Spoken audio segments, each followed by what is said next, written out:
3. Selamat siang, terima kasih. Kami dari siswa SMA Negeri 1 Ambon. Kami ditugaskan untuk datang mewawancarai pelayanan gereja. Tapi sebelum itu, kami akan memperkenalkan diri kami. Saya Shanelu Bukai. Saya David Nurjati Mandus. Saya Francois Tupil. Saya Hans Ibram dan Francois. Ya, setelah kami memperkenalkan diri kami akan meminta kesediaan kakak kami untuk memperkenalkan dirinya sebagai narasumber kami.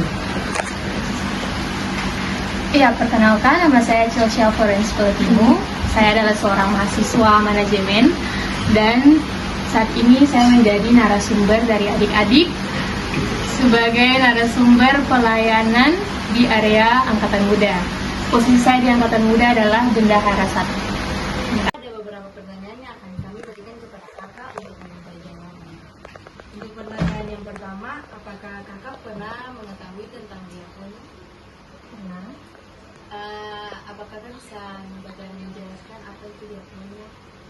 Ya, dari pengalaman kakak sendiri, diakonnya itu merupakan suatu pelayanan yang dilakukan kepada orang-orang yang membutuhkan, seperti orang-orang yang mengalami kesusahan, seperti mengalami bencana, orang-orang yang mengalami sakit penyakit, dan lain. Untuk pertanyaan yang kedua, mengapa diakonnya harus dilakukan? Ya, seperti jawaban pertanyaan pertama tadi, ada kaitannya diakonnya harus dilakukan agar katong dapat membantu orang-orang yang membutuhkan, orang-orang yang mengalami kesusahan, seperti yang kakak sudah bilang tadi, orang-orang yang mengalami bencana alam, yang sedang mengalami sakit penyakit, kelupaan, dan lain sebagainya. Itu sebabnya pelayanan diakonnya harus dilakukan, karena itu juga merupakan bentuk kasih sama manusia, yang dimana Tuhan selalu ajarkan katong sebagai manusia itu harus selalu membantu dan mengasihi sesama yang mengalami kesusahan.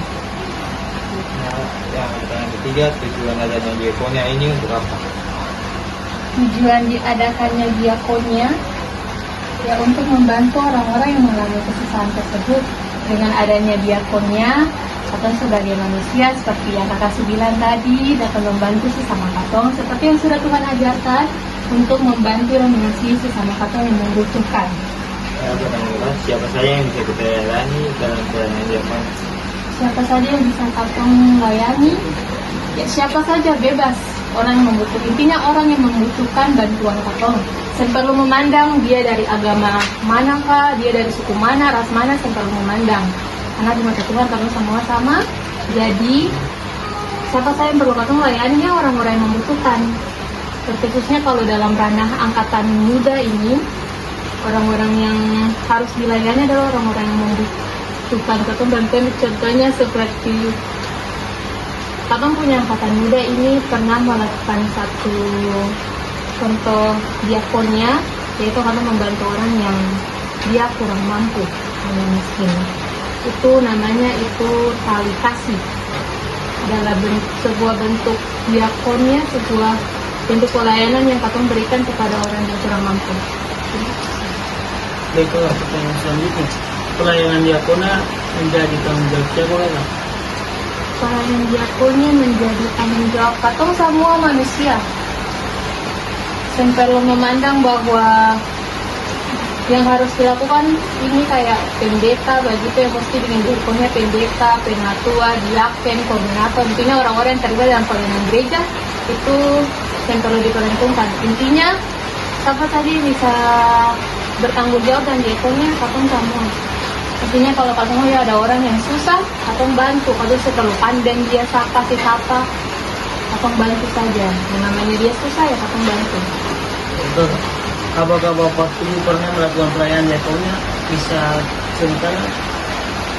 Seperti yang tadi kakak bilang, kalau dalam angkatan muda kita pernah melakukan pelayanan diakonnya. Yang pertama membantu orang yang kurang mampu dengan cara pembelian tali kasih. Kemudian katong juga pernah membuat satu program di mana katong membantu salah satu panti asuhan, di mana katong itu mengumpulkan baju-baju yang susah terpakai. Kita tuh kembali langsung katong kasih ke orang-orang yang ada di panti asuhan. Ataupun juga katong memberikan bantuan makanan, obat-obatan, dan sedikit upah, uang. Apa saja contoh pelayanan yang dia punya kakak ketahui? Contoh pelayanan dia punya. Contoh pelayanan yang kakak ketahui di luar yang tadi sudah disebutkan, ada juga pelayanan kepada orang sakit yang memiliki penyakit.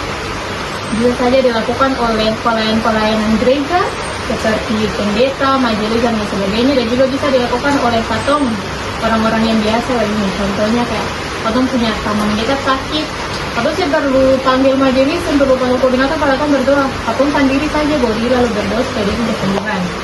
Itu salah satu contoh diakonnya di luar yang tadi kakak sebutkan. Ya, terima kasih kakak atas waktu luang yang kau berikan di belakang kita.